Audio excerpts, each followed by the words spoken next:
Boa tarde a todos e todas. Os desencarnados já responderam. Podem responder os encarnados agora. Boa tarde a todos e todas, aqueles que estão presentes aqui, aqueles que estão pelas redes sociais, como eu, os que estão tentando sobreviver depois do almoço, porque bate uma depressão. Não é no domingo, depois do almoço, mas é uma alegria a gente poder estar aqui participando desse evento, que torcemos para que se torne um evento tradicional no meio espírita, já que nós carecemos de atividades como essa, que valorizem a literatura, que propaguem a divulgação de uma mensagem da qual o mundo está muito carente. Mensagens que possam nos consolar, nos orientar, nos acolher. E é isso que a gente veio buscar aqui essa tarde. Em 2018, quando eu lancei esse livro Inimigo Íntimo, eu não imaginava que ele tivesse uma repercussão tão positiva como vem tendo hoje, né? Porque esse aqui é o segundo projeto gráfico dessa obra. Em todos os lugares que eu faço palestra, esse é um dos meus livros que mais vende. E eu uso sempre como chamariz para esse livro uma frase que está contida aqui nessa literatura. E a frase é a seguinte: o cúmulo da rebeldia é você morar sozinho e querer fugir de casa. Pois é, o cúmulo da rebeldia é você morar sozinho e querer fugir de casa. Mas a fuga que nós todos estamos empreendendo nos dias de hoje não é fugir da casa que tenha as paredes de alvenaria. É a fuga do nosso próprio interior. De manhã eu participei de uma atividade com jovens. Aparecido, eu posso andar para lá e para cá? Alô, Aparecido, terra chamando. Aparecido. Olá, Aparecido. Eu posso andar para lá e para cá? Posso andar? Ah. Não, eu não canso. É que às vezes o pessoal diz, fique parado, não saia desse quadradinho. Quadrados não são muito do meu feitio, eu não gosto muito, mas vamos lá. Então, de manhã eu fiz uma atividade com jovens e tinham alguns adultos e jovens há mais tempo como eu.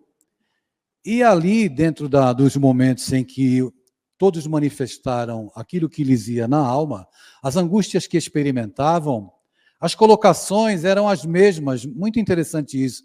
As angústias eram as mesmas dos adultos com a dos adolescentes. E eu fiquei prestando atenção, eu trabalho como psicanalista, e a maior parte dos meus pacientes são adolescentes, não é? Talvez por causa da literatura que eu produzo voltado para esse público. E todos ficam se perguntando como é que eu lido com a ansiedade, como é que eu consigo administrar essa inquietação que vai na minha alma, esse sentimento que por vezes me asfixia. Ouvindo essa narrativa já há alguns anos, eu decidi escrever esse livro fazendo uma analogia com o processo de afogamento. Quando uma pessoa não sabe nadar, que ela cai na água, evidentemente ela começa a se debater e a água vai entrar pelo nariz, pela boca, ela vai se asfixiar e vai morrer. E eu comecei a pensar nos processos de asfixia que as pessoas sentem, mas da asfixia interior que se dá por dentro do ser humano. A ansiedade, o medo, o pânico. Então eu fiz uma analogia para escrever o livro. Eu trato, na primeira parte, dos sentimentos que nos asfixiam, que acabam nos afogando, né? As pessoas acabam experimentando um medo, querem fugir, mas fugir para onde? Correr para onde se o processo de desconforto emocional se dá por dentro? Para onde que eu fujo? E a gente começa a mergulhar, a estudar o que se passa na intimidade do ser humano, e a gente vai vendo que realmente manifesta-se essa rebeldia. A pessoa mora sozinha e foge de casa. Eu estou falando em tom de brincadeira, mas isso é comum, viu, gente? É comum. Todas as pessoas que vivem insistentemente dizendo sim para o mundo e não para si mesmas, vão adoecer em algum momento. Em todos os processos em que você se nega como ser humano, em que você não aceita quem você é, ou que você passa muito tempo querendo agradar os outros para receber uma raspa de afeto ou uma migalha de afeto, se autoanulando, cometendo uma violência consigo mesmo, o diagnóstico é mais do que assertivo, você vai ficar doente. É muito interessante. Veja, nós estamos vivendo um tempo de muita tecnologia, não é verdade? Por favor, não vão para o nosso lar agora, fiquem aqui comigo, tá certo? Não adormeçam. O homem hoje, por exemplo, vou dar um exemplo prático. Eu tenho uma filha que mora em Berlim, na Alemanha. E todos os domingos, faz 5 anos que eu não agarro a minha filha, que eu não pego nela. E todos os domingos ela me liga ou eu ligo para ela. Então, a tecnologia é abençoada, porque a gente se vê, se fala, troca juras de amor, não consegue se tocar, mas ameniza um pouco a saudade. E é maravilhoso isso, a tecnologia que nos abençoa. Hoje o homem já ensaia os primeiros saltos para a estratosfera a fim de realizar um grande sonho, que é colonizar a Lua para, a partir da Lua, saltar para outros planetas. O que a gente ouvia de ficção antigamente, que nós iríamos falar com as pessoas por um aparelho e ver as pessoas, hoje é verdade. Nós já estamos ficcionando acerca da colonização de outros planetas. E é verdade também. O homem também é capaz de mergulhar nas regiões abissais dos oceanos e sondar o que se passa na intimidade dos mares. Veja que fantástico isso. Da mesma forma, esse mesmo homem é capaz de mergulhar num mundo e num universo microscópico e descobrir a cura para uma pandemia em apenas 1 ano e meio, 2 anos. Mas esse mesmo homem que salta para a estratosfera, que mergulha nas regiões abissais e que vai no universo do microscópico, tem dificuldade de estar sentado com o filho do lado no sofá e dizer para ele que ama ele.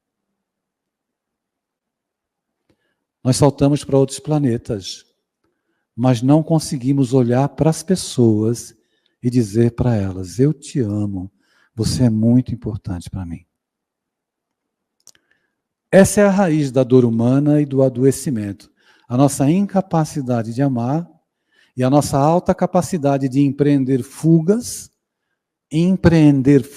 de nós mesmos, das realidades que por vezes aguilhoam o nosso coração, a nossa alma, e a gente não consegue administrar toda a sorte de dor e angústias que acabam nos visitando.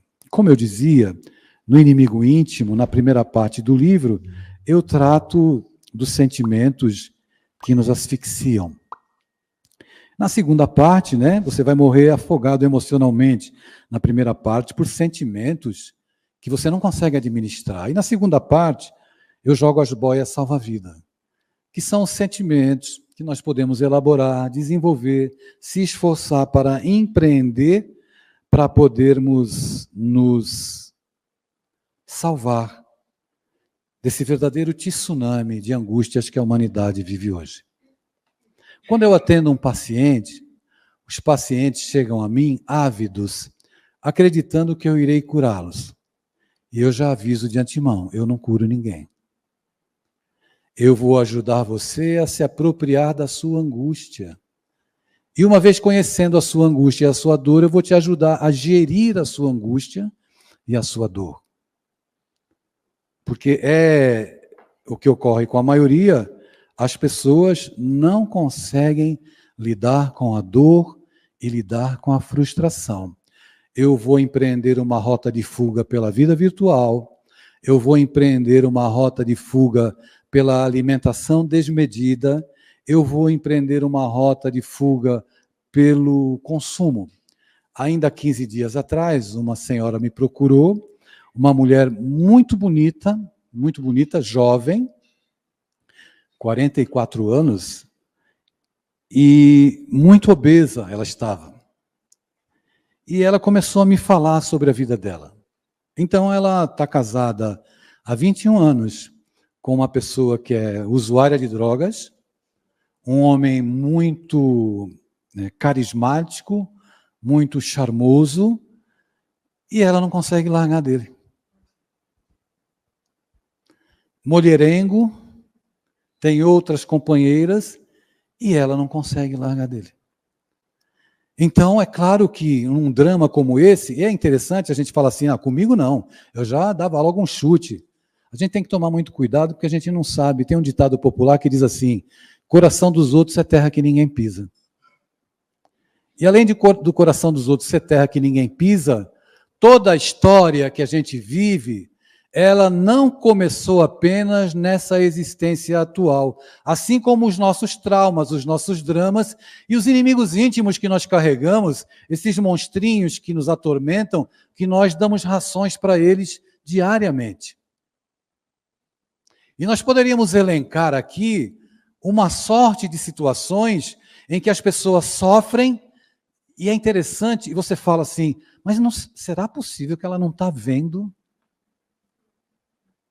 Mas existem outras raízes, e a raiz pode estar na história com o próprio pai, pode estar na história de uma frustração, pode estar na história incrível de você ter uma pessoa que te rejeita o tempo inteiro e você continua andando atrás dessa pessoa pedindo atenção. Será que é uma história de amor ou é uma história de escravidão? Será que é uma história de amor ou é uma história de servidão? Vocês devem conhecer alguém que passe por situações como essa. Senão, nós mesmos, em alguma instância, já não experimentamos uma situação clara, flagrosa, em que nós estamos sendo manipulados emocionalmente, estamos adoecendo, e o inimigo íntimo vai ganhando cada vez mais força dentro de nós, né? Por isso que Talvez não, certamente muito do que eu vou dizer e vou comentar aqui, já estou comentando, os senhores e as senhoras, de alguma forma, já tenham escutado através de alguém. Mas eu quero citar uma frase psicanalítica, que eu citei de manhã também no encontro, e que eu gostaria que vocês levassem para a vossa vida. Essa frase diz o seguinte, é possível que muita gente aqui conheça.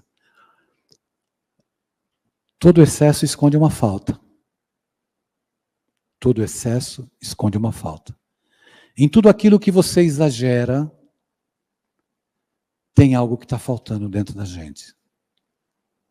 Dentro do nosso coração, dentro do nosso psiquismo, algo que a gente não consegue elaborar. Então é evidente que, na minha dificuldade de manifestar afeto, hoje, pode residir uma criança que não recebeu afeto. Pode existir em você um personagem que ainda se encontra escondidinho, sentadinho na estrada da tua trajetória humana, que está lá chorando, pedindo afeto, sangrando. E esse sangramento reverbera em quem nós somos hoje. A gente vai manifestar nas nossas relações aquela criança que está lá atrás, mas a gente não identifica. Nós não identificamos que a gente manifesta toda a estrutura psicológica desenvolvida a partir do processo educativo que se iniciou na infância. E a coisa é tão séria, Freud fala para nós acerca de 5 fases do desenvolvimento psicossexual da criança. Quando a gente fala psicossexual, por favor, não fique pensando em cópula. Não é? A questão da sexualidade não se restringe apenas à genitália. À medida que a gente vai se desenvolvendo, a gente manifesta o nosso desejo através do lado emocional. Por exemplo, a criança, na sua primeira fase de desenvolvimento psicossexual, qual é a zona erógena da criança? A boca. Ela quer conhecer o mundo pela boca, porque é pela boca que ela tem prazer. Que prazer que a criança tem pela boca? Da amamentação, da calma que o seio da mãe transmite para a criança. Isso é um tipo de gozo. Então é evidente que cada um de nós, isso é tão sério, minha gente, eu posso falar aqui nos dois aspectos. Nós somos espíritos imortais tendo uma experiência humana. Não dá para pensar em ser humano só no lado emocional, psicológico. Tem o lado espiritual também. E esses dois lados não têm uma linha demarcatória. Eles acabam se cruzando em algum momento. É interessante isso. As pessoas, quando me procuram, algumas receosamente me perguntam: você vai falar também de espírito para mim? De mediunidade? Eu só falo sobre esses assuntos se o paciente demandar isso, porque até então ela está me contratando como um psicanalista. Mas se a pessoa, porque a maioria já me conhece, né? Então vem por esse viés. É claro que se eu perceber algo dentro do contexto psicanalítico, alguma circunstância traumática que a pessoa manifesta, eu acabo tocando nesse assunto. Então é evidente, no nosso desenvolvimento, desde a nossa infância até agora, eu estou com 64 anos, eu sei que não parece, mas eu tenho. Eu estou com 64 anos, não achei graça, minha gente. Não sei se isso é bullying, eu já vou ficar traumatizado aqui. É bullying, falta... Hein, Ari? Não sei se é bullying, falta de respeito, mas deixa para lá, vai. Depois a gente discute isso. Em cada fase da nossa vida, cada um de nós manifesta à sua maneira, dentro de uma instância, os traumas que lhe caracterizam a formação. Então eu digo assim para as pessoas, quando elas me pedem para fazer sessão comigo, eu digo, eu vou ficar com uma peneirinha aqui, invisível, vou ficar com uma peneira, e vou peneirar tudo que você vai falar para mim. E depois eu vou te mostrar o que tu falou. E é interessante, quando eu falo para as pessoas, olha o que você disse, mas eu falei isso? Falou. Existe um psicanalista muito famoso chamado Jacques Lacan, francês, que ele dizia que o inconsciente se manifesta na linguística. E essa é uma grande verdade. Isso eu experimento no cotidiano, na experiência. Como é que foi sua relação com seu pai, com a minha mãe? Minha relação com meu pai, com a minha mãe? Uma relação maravilhosa. Meus pais eram maravilhosos. Todo mundo diz que os pais eram maravilhosos. Meus pais eram maravilhosos. Aí continua conversando. Meia hora depois, meu pai era um castrador. Não me deixava fazer nada. Se dirigia a mim gritando, me adjetivava, me comparava. Mas ele não era maravilhoso? Então veja que a gente acaba, de uma forma ou de outra, revelando aquilo que se passa no nosso coração. Esse inimigo que nos incomoda, que ele fica escondidinho dentro da gente, ele se manifesta em determinado momento para revelar quem somos, o que sofremos e aquilo que está nos asfixiando. Aquele sentimento que me escraviza já há muito tempo, do qual, sozinho, na maioria das vezes, eu não consigo escapar.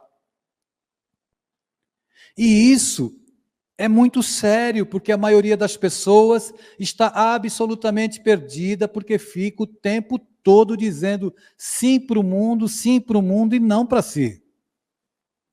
E quando você faz isso, você se violenta. Você se afasta da sua essência. Para manter meu casamento, eu vou ficar aqui. Eu estou dentro de um quadradinho, eu não quero sair. Eu tenho medo de sair, experimentar uma dor diferente. A gente quer ficar até com a mesma dor. E valoriza isso. Não é que ninguém vá ser absolutamente feliz, porque ninguém é feliz totalmente. A arte da vida na Terra é compreender que um dia vai estar bom, no outro não vai estar. E eu vou continuar fazendo o meu melhor assim mesmo. E enquanto eu olho para mim pela perspectiva alheia, ou seja, enquanto eu utilizo... É hora do recreio já?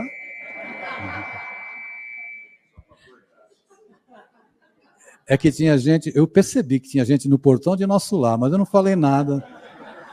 A vidência abriu e eu vi que tinha gente do lado do nosso lar. Então, enquanto a gente se vê pela perspectiva dos outros, é uma escolha muito cruel. Olhar para si mesmo, eis o desafio. Aceitar-se como é, eis o desafio. Ter sentimentos de compaixão para consigo mesmo. aceitar que eu não consigo tudo. Eu não consigo tudo. Mas eu vivo empreendendo no contexto da falsa ilusão de que eu não posso errar. Eu não posso mostrar. A minha filha, eu tenho uma filha, todos sabem da minha história, né? Todos sabem da minha filha trans, não sabem? Eu não vou contar hoje, porque o povo já deve estar cansado de ouvir eu contar essa história. Não. Não, a gente vai ficar aqui para a segunda palestra às 20 horas. Só pode entrar quem comprar o livro Inimigo Íntimo. Então, a minha filha, eu tenho uma filha trans que mora em Berlim.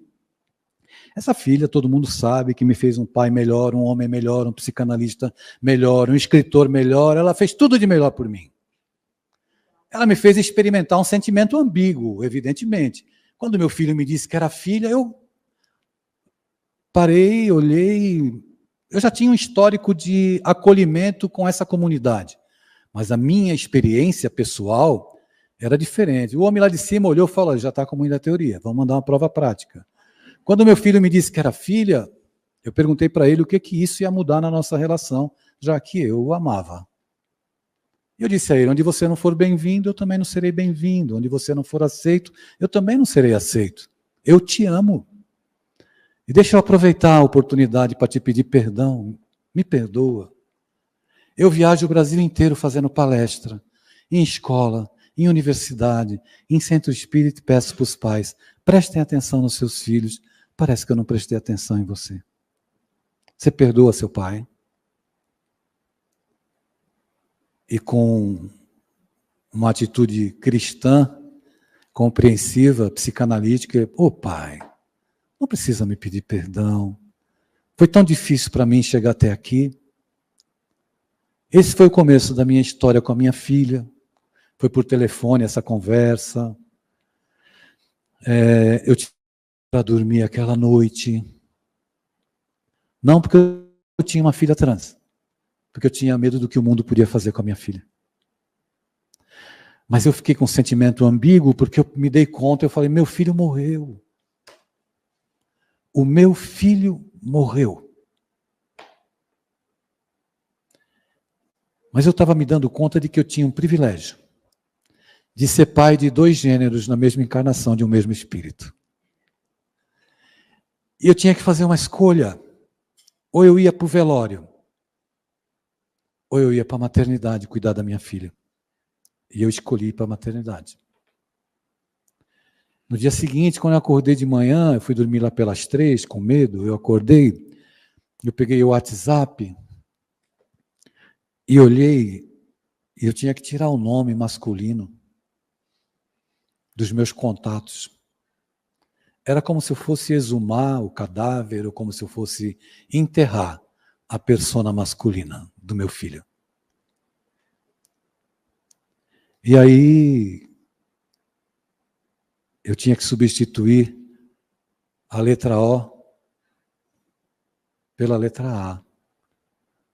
Escrevi, bom dia, F-I-L-H. Faltava colocar o A. Aí eu fiquei olhando assim, aí coloquei o A. Bom dia, filha. E apertei o Enter. Depois do almoço, boa tarde, filha. Depois, boa noite, filha. E foi assim a semana toda.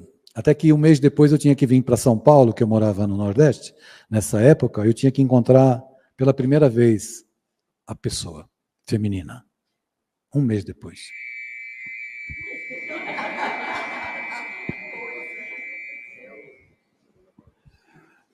Continuo?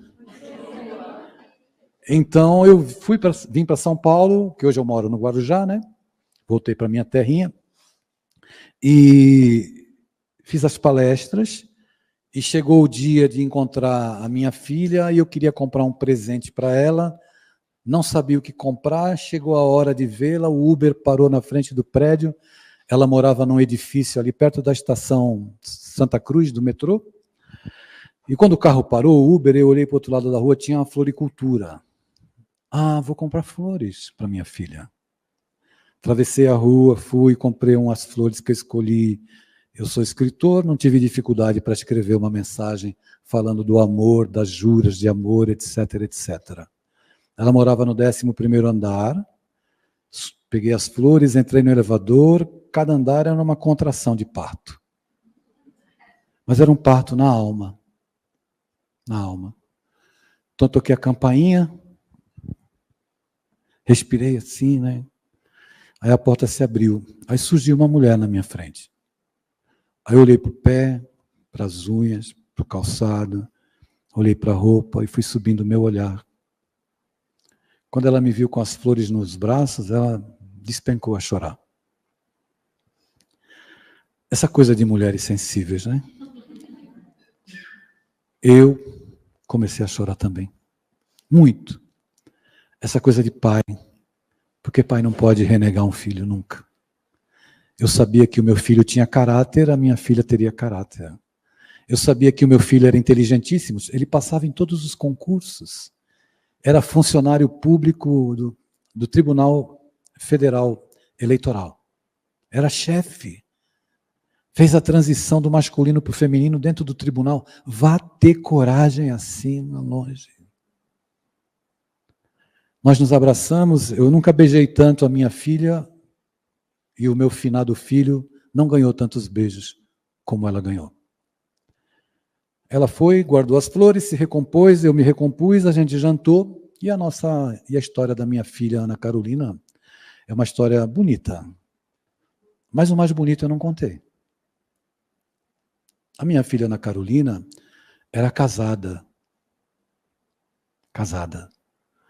Ela não tinha filhos. Quando meu filho surtou, quem cuidou da minha filha Ana Carolina, do meu filho, foi a esposa. Quem ajudou o meu filho a fazer a transição para o feminino foi a esposa. Quem está casada com a minha filha Ana Carolina, as duas mulheres muito bem-sucedidas, morando em Berlim há 7 anos, é a esposa.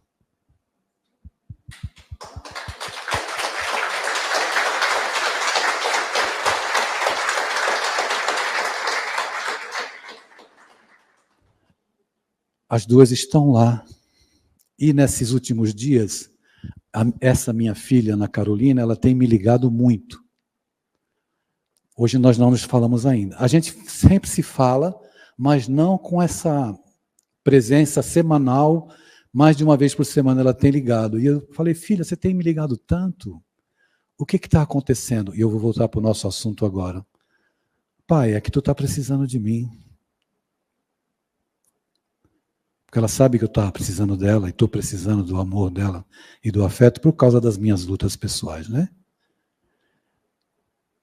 Essa história da Mariana e da minha filha, o nome da minha filha é Ana Carolina, é a história que comprova os postulados espíritas, quando, eu não me lembro se é na pergunta 939, peço desculpas a vocês de não me lembrar o número correto, quando Allan Kardec trata das antipatias e antipatias terrenas, simpatias e antipatias, nessa pergunta, a resposta é um tanto longa e tem um parágrafo nessa resposta que eu considero uma verdadeira carta de alforria para as pessoas homoafetivas, da comunidade trans, da comunidade LGBTQIA+. Ali, os espíritos dizem assim, existem 2 tipos de amor ou de sentimento. O primeiro é aquele que está vinculado ao corpo, e é a paixão, que tem prazo de validade para acabar. E o segundo sentimento, que é o amor, ele é real porque é o espírito que ama. Então, o amor não se dá na genitália. O amor não se restringe ao acasalamento de corpos. Nada contra isso, que é muito bom. Mas eu estou querendo dizer que o amor se revela entre a Mariana e a minha filha pela perenidade com que a gente manifesta afeto. Então, é importante a gente voltar aqui para o nosso assunto. Eu trouxe esse exemplo real que eu vivi, né? E é evidente que eu já tinha mais de 80 livros publicados no meio religioso, e eu tinha que me posicionar. E no meio religioso, por metro quadrado, é onde tem mais gente preconceituosa.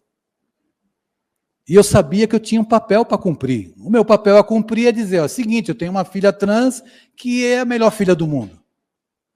Eu tenho mais duas, não que as outras duas não sejam. Mas trans é Ana Carolina.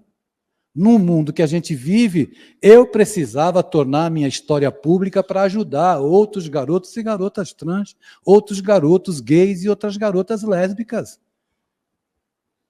que têm uma outra orientação, que não pode não ser igual à minha, mas são seres humanos absolutamente normais, porque a gente pensa invariavelmente em tara, em promiscuidade. Essa é a mente humana. E o amor não se revela na cama. Não é? Tem uma fala de Nietzsche que o Rubem Alves reverberou muito tempo, enquanto ele estava encarnado aqui na Terra, e ele dizia, quando você escolher alguém para se juntar, para casar, você tem que se perguntar se você vai ter prazer em conversar com aquela pessoa daqui a 30 anos. Porque é isso que fica na relação. Não é? É a experiência estética de amar pelo diálogo. Isso que é bonito. Então é evidente, eu e você que estamos aqui essa tarde, se nós valorizamos apenas as coisas que falam de perto aos nossos sentidos, nós podemos estar vivendo um processo ilusório. Já desde Platão, que ele trazia a ideia do mundo das ideias, né? O mundo das ideias que nós espíritas consideramos o mundo espiritual, o mundo das ideias e o mundo sensível. E ele dizia que o mundo sensível ele engana a gente.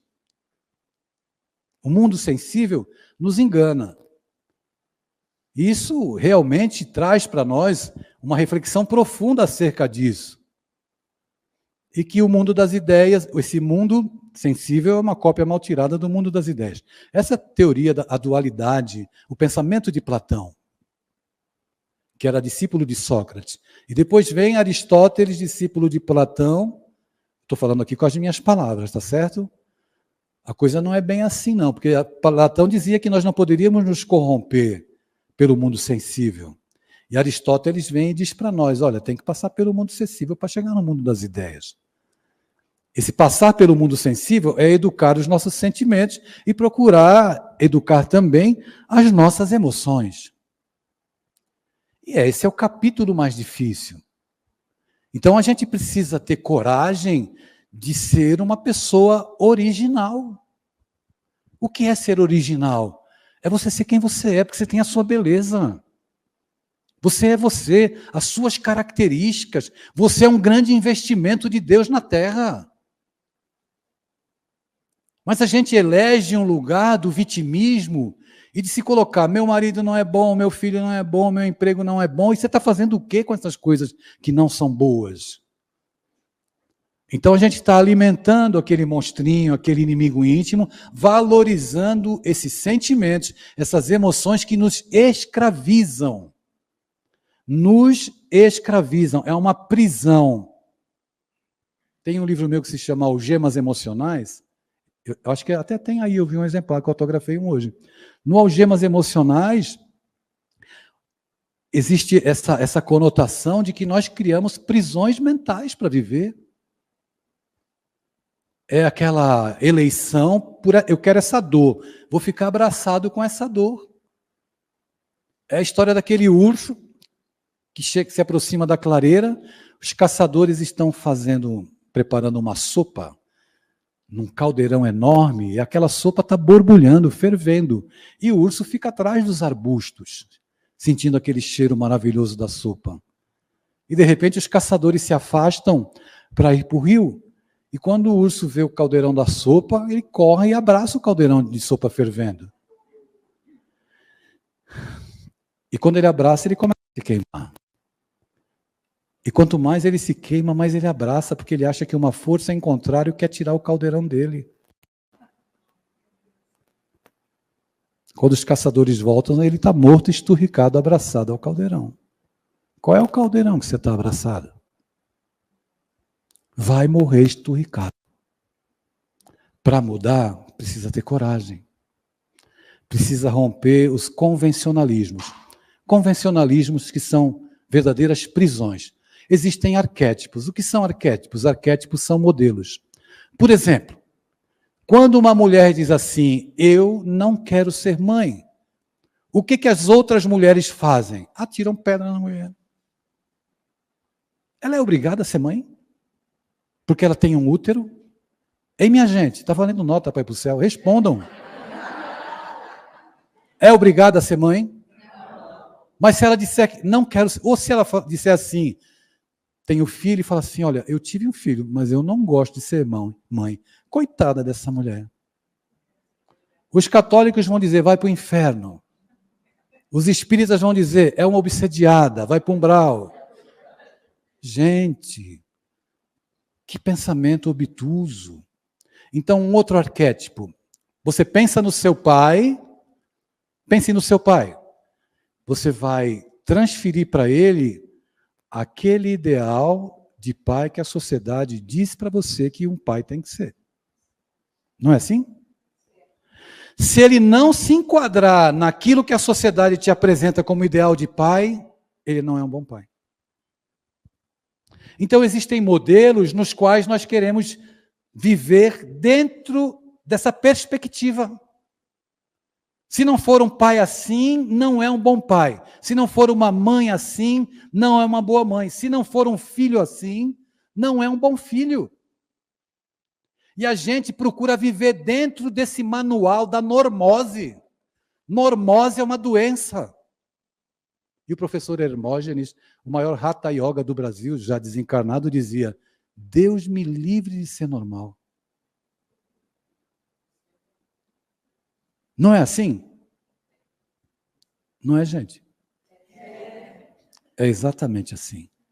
Então, a nossa luta, a gente passa a maior parte do tempo procurando se encaixar nos modelos que são ditados pela sociedade. Quando a gente adoece, ou quando chega na minha idade, às vezes eu paro e penso assim, Adeilson, tu já percebeu que tu tem mais passado do que futuro na Terra? Quando eu penso isso, eu penso na história que eu construí. Sabe? De escolhas boas e de escolhas não tão boas. Mas eu consigo lidar bem comigo, porque eu decidi ser aquilo que eu sou. O preço é alto para pagar. O preço é alto. Nós somos discriminados, somos apontados. Se você então rompe os seus casamentos, como eu, rompi mais de um, olha lá, para aquele obsediado lá. Mas eu parei de andar dependendo da opinião alheia. Porque só eu sei as lágrimas que eu choro. Eu aprendi a me perguntar qual a parte que me cabe nas lágrimas que eu choro. O que eu ajudei a construir para que esse edifício desabasse sobre a minha cabeça? É um processo de autoalforria, de empreender um movimento que faz muito bem para a alma, de você pensar, eu estou em minha companhia hoje. Tem sido fácil? Não, mas eu estou em minha companhia. Se eu saio e toda decisão que eu vou tomar, eu dependo de que alguém me diga, ou eu faço uma reunião condominal para perguntar para os meus vizinhos se eu devo mudar de emprego ou não, é complicado. Veja quantas prisões, quantos processos escravocratas nós criamos para nós mesmos. Tem condicionamento da educação? Tem. Mas a partir do momento que você sabe, se apropria de um trauma ou de uma ferida emocional, ou seja lá qual é a dor que você queira designar, adjetivar, dar um adjetivo, dar um nome, você pode mudar. Você pode mudar a sua história. Mas, Adeilson, é tão difícil para mim, tem dias que eu choro tanto, eu me angustio tanto, eu sofro tanto.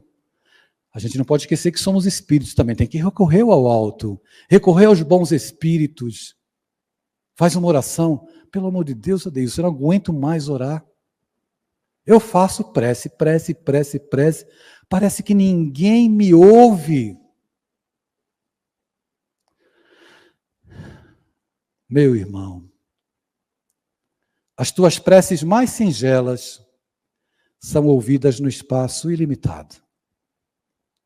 Mas sei que às vezes choras consternado ao silêncio da força que interpelas.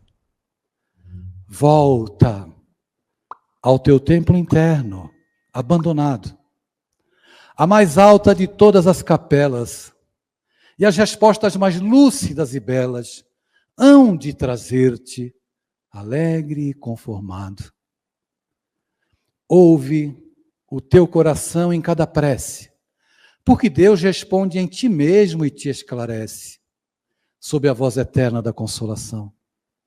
Compreenderás a dor que te domina, sob a linguagem pura e peregrina da voz de Deus, em luz de redenção. Eu iniciei a nossa fala comentando sobre a frase desse livro. O cúmulo da rebeldia é você morar sozinho e querer fugir de casa. E trago um soneto de Alta de Souza para dizer da necessidade de nós voltarmos para a nossa capela interior. Fazermos o caminho de volta. Quando você vai empreender uma viagem, como a gente empreendeu para essa encarnação, houve um preparo e uma logística. Você vai reencarnar em tal cidade, em tal país, com tal grupo de espíritos. Você deve levar para essa empreitada coragem, determinação, fé, etc, etc. E a gente vem. Mas quando a gente chega aqui, a gente se deslumbra. A gente se deslumbra e vai vivendo de tal forma como se atender sempre o nosso ego, os nossos desejos, fosse a solução para a nossa vida.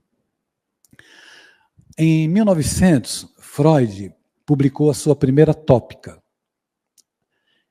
Freud era danado. Ele escreveu o livro dos sonhos. Ele sabia que era um livro que ia marcar o século. Estava pronto o livro em 1899, Ari. Mas ele guardou o livro para lançar em 1900, que era a virada do século. Aí ele lançou a primeira tópica em 1900. Pré-consciente, consciente e inconsciente. E revolucionou o mundo. O pré-consciente, o pré-consciente, o consciente e o inconsciente não estão geograficamente localizados na nossa caixa craniana. Ok? Não adianta fazer ressonância, seja lá o que for, tomografia, você não vai encontrar aqui na caixa craniana a instância que caracteriza o inconsciente, o pré-consciente e o consciente. Em 1925, ele lançou a segunda tópica. Porque todo mundo pode falar o que for, mas quem estuda psicologia, psicanálise, Jung, Donald Winnicott, Melanie Klein, recentemente falecido no Brasil, um psicanalista genial, Conrado Carligares, e vai por aí, todos esses gênios, Jung é um gênio, precisam pedir a bênção para Freud, porque ele foi o gênio dos gênios.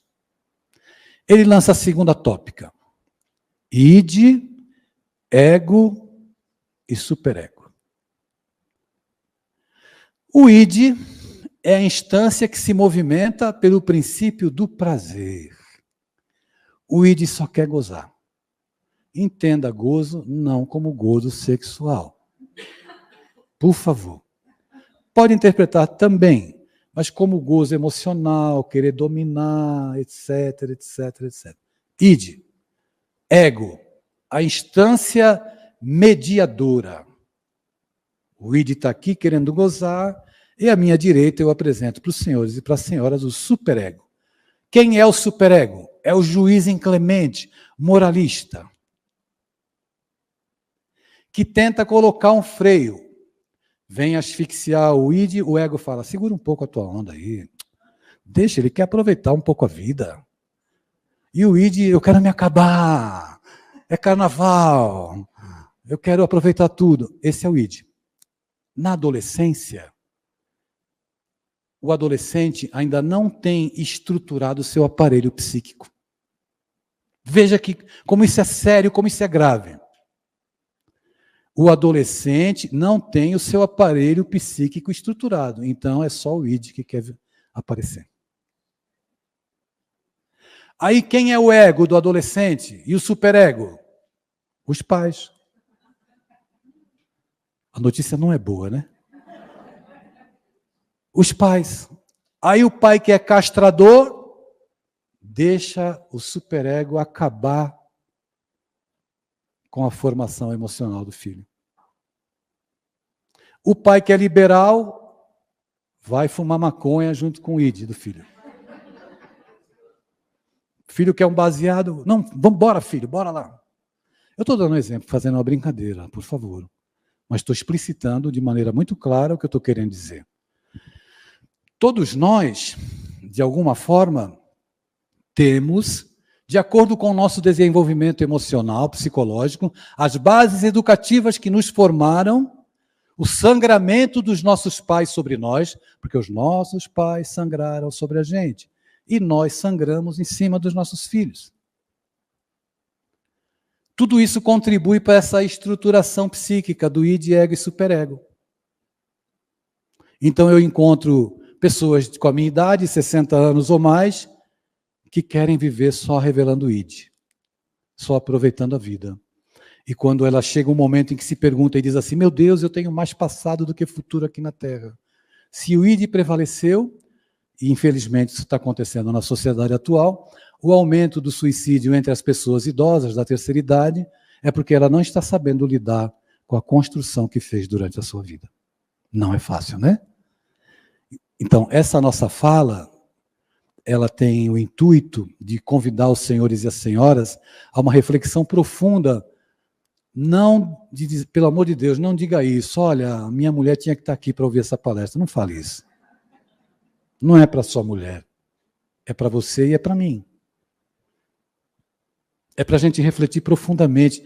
A vida é sua. A construção é sua. Vamos voltar para o templo interno, atender o convite da Alta de Souza. Só assim a gente consegue fazer o caminho de volta e jogar uma boia salva-vida para esses inimigos íntimos que querem nos afogar. Quando uma pessoa está se afogando no mar ou na piscina, seja lá onde for, ela não sabe nadar, e você quer salvar essa pessoa, se você não tiver preparo, você morre afogado com ela. Porque ela está tão desesperada que ela vai te agarrar e vai te levar para baixo. Então, para salvar, você tem que estar bem. Tem que estar estruturado. Na vida emocional, na nossa vida psicológica, também é assim.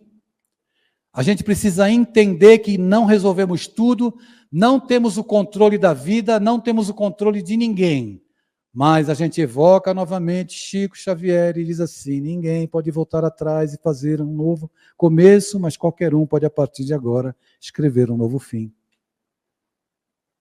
Então, lançar mão da nossa condição de construtores do próprio destino. De entender que aquilo que me fere, que me agride, que me angustia hoje, é apenas um processo passageiro. Você não sabe se é bom, você não sabe se é mal. Se você esperar passar, você vai descobrir. Por que aquela dor, aquela situação está te mandando uma mensagem, como aquele agricultor na Índia, que era feliz. Mas olha a felicidade dele. Ele tinha um filho de 17 anos, um adolescente, uma esposa, um cavalo e uma lavoura, e ele dizia que era o homem mais feliz do mundo. Um filho, a esposa, um cavalo e uma lavoura. Um dia ele acordou pela manhã, foi preparar o cavalo para instrumentalizá-lo para o arado da terra. Quando ele prepara o cavalo, abre a cocheira, o cavalo tinha fugido.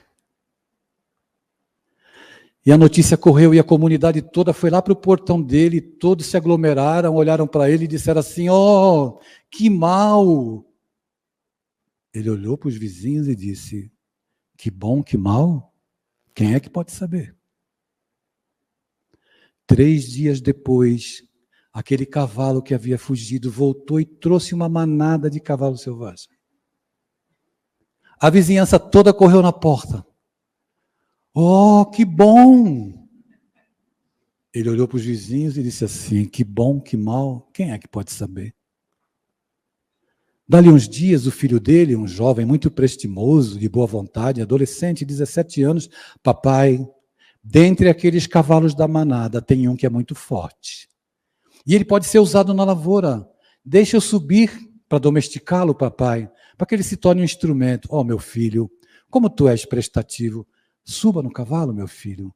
O garoto subiu no cavalo, o cavalo deu um pinote, derrubou o garoto no chão que quebrou a perna.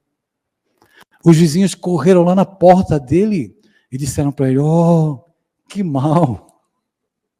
Uma semana depois, a Índia entrou em guerra, os alistadores vieram buscar o filho dele para a guerra, mas não foi porque estava com a perna quebrada.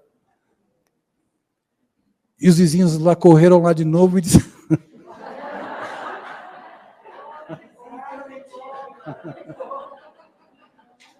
oh, que bom. Que bom, que mal, quem é que pode saber? Eu não sei qual é a angústia que está visitando a sua vida. Você também não precisa me contar. Se é uma angústia que vai redundar em coisa boa ou má, quem é que pode saber? Mas se você tiver paciência e esperar, o ciclo muda. E a gente pode viver um tempo novo. Então, tende coragem, alma querida. Tu és tão especial. Talvez tu não te des conta da assistência que te tutela os teus passos aqui na Terra. Talvez tu não percebas que as mãos invisíveis que tentam te proteger, te intuir, aguardam apenas o teu concurso para que tu faça silêncio por um tempo. Para que eles possam soprar na acústica da tua alma. Calma, tem paciência. Tu já superaste os problemas mais graves.